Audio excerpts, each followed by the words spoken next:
चलिए तो बच्चों, आज जानने वाले हैं प्रश्नावली 3.1 के क्वेश्चन नंबर 3 के पहला नंबर प्रश्न जानने वाले हैं। और हम लोग का प्रश्न कहता है, क्या कहता है कि A1/A2 B1/B2 एंड C1/C2 की तुलना करके ज्ञात कीजिए कि ये जो रैखिक समीकरण युग्म है, ये रैखिक समीकरण युग्म क्या है, ये संगत है या फिर असंगत है। अब यहाँ पे आप समझेंगे कि संगत और असंगत में क्या डिफरेंट है, ठीक है ना। अभी आपको एक बात बता दें, संगत मतलब यदि हम कहते हैं साथ, और असंगत मतलब कहें तो बिछड़ा हुआ। तो यही बात को आप साथ में और समझ में दिमाग में बिठा लीजिएगा कि संगत मतलब होता है साथ में और असंगत मतलब होता है अलग अलग। तो यहाँ पे हम इस प्रश्न का हल देखेंगे और इस प्रश्न के सहारे हम लोग जानेंगे कि ये हमारा संगत है या अथवा असंगत है। यहाँ पे जो क्वेश्चंस दिए गए हैं, इसी क्वेश्चंस को हम वहाँ पे एक दूसरी स्लाइड में लेने का प्रयास करेंगे। लिखा है 3x + 2y = 5, ठीक है। हम लिखते हैं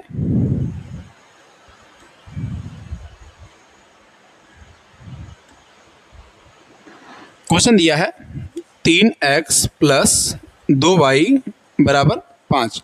इक्वेशन नंबर 1 मान लेते हैं और इक्वेशन 2 हमारा क्या कहलाएगा। इक्वेशन हमारा 2 है 2x - 3y = 7। 2x - 3y = 7, equation number 2। अब यहाँ पे आप लोगों को ध्यान देना है कि हमें इसे किस अनुसार से इसे सॉल्यूशन कर सकते हैं।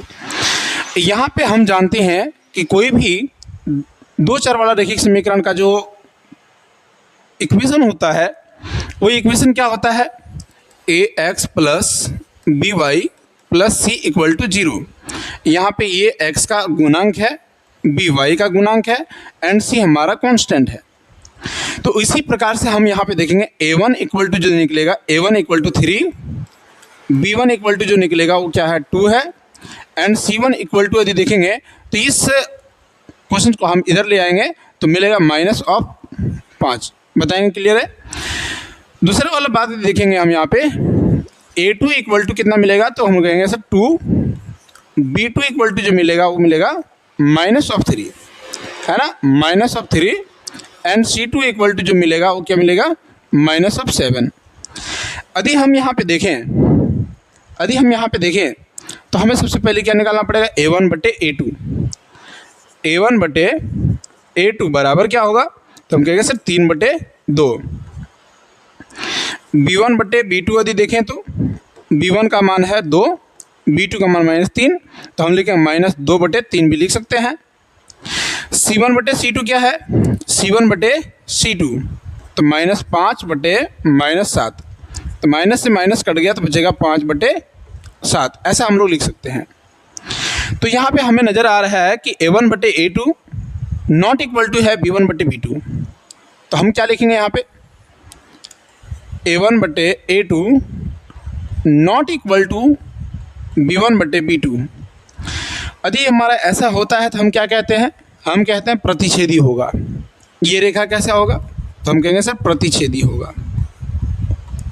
और यदि प्रतिच्छेदी कोई रेखा है, यदि कोई दो रेखाएं एक दूसरे को प्रतिच्छेद करते हैं, तो हम कहेंगे कि यदि दो रेखाएं एक दूसरे को प्रतिच्छेद कर रहे हैं तो एक बार कहीं ना कहीं मिलेगा, कहीं ना कहीं एक बार जरूर मिलेगा।